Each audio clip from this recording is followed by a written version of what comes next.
Hello dear student, this is Suman Dutta. তো আজকে present হলাম নতুন একটা ভিডিও নিয়ে। আজকে থাকছে ক্লাস 9-এর অঙ্ক পরীক্ষার জন্য একটা গুরুত্বপূর্ণ প্রশ্ন। এই প্রশ্নটা খুবও আসতে পারে আবার নাও আসতে পারে, কিন্তু এরকম কিছু একটা প্রশ্ন তোমাদের পরীক্ষা দিতে পারে যে একটা আয়ত ঘনকের সমগ্র তলের ক্ষেত্রফলের কত 758 মানে 758 সেমি স্কোয়ার। আয়ত ঘনকটির দৈর্ঘ্য ও প্রস্থ যথাক্রমে 14 সেমি ও 11 সেমি হলে এর উচ্চতা কত।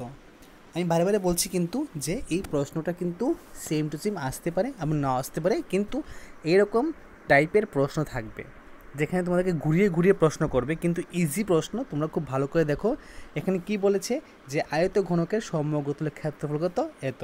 তো যেহেতু এখানে একটা সমগ্রতল দিয়েছে, তো আমাদেরও একটা সমগ্রতল বের করতে হবে, ঠিক আছে। তো এখানে কি নেই, এখানে দৈর্ঘ্য আছে, প্রস্থ আছে, ঠিক আছে, কি নেই, উচ্চতা নেই।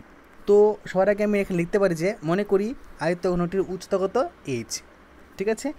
আর যেহেতু এখানে কি হচ্ছে একটা আয়তঘনকের সমগ্রতলের ক্ষেত্রফল, তো আমরা সবার আগে কী লিখবো, সবার আগে লিখবো 2 ইন্টু সূত্র অনুযায়ী কী লিখবো 2 ইন্টু, ঠিক আছে, লিখবো এখানে দৈর্ঘ্য গুণ প্রস্থ, ঠিক আছে। তারপর যুগ চিহ্ন দিব, দিয়ে তারপর কী লিখবো, তারপর লিখবো আমরা এখানে প্রস্থ, ঠিক আছে, প্রস্থ লিখবো।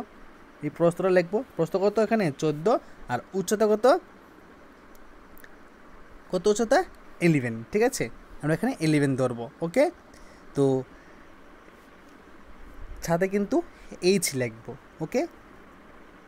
তো 2 ইন্টু এই দুটো গুণ করলে কত হবে 154, আর এতে যোগ করলে কত হবে 25H। তো লাস্টে যখন 2 দিয়ে এইগুলোকে গুণ করব, এটাকে গুণ করলে এত হবে, আর 2 দিয়ে এটা করলে এত হবে, ঠিক আছে। তো এখন আমরা এটা কী করব, ডিফারেন্স করব।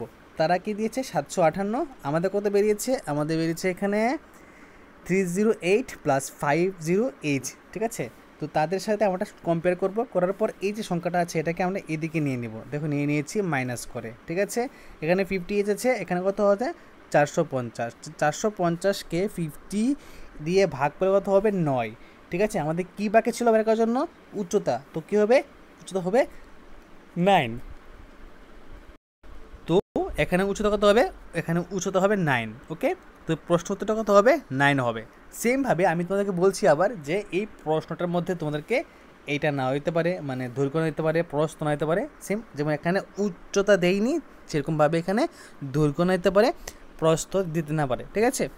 তো যদি আজকের ক্লাসটা ভালো লাগে থাকে অবশ্যই ভিডিওটা সবার কাছে শেয়ার করো। তো দেখা হচ্ছে একটা গুরুত্বপূর্ণ ভিডিওতে, সবাইকে অসংখ্য ধন্যবাদ।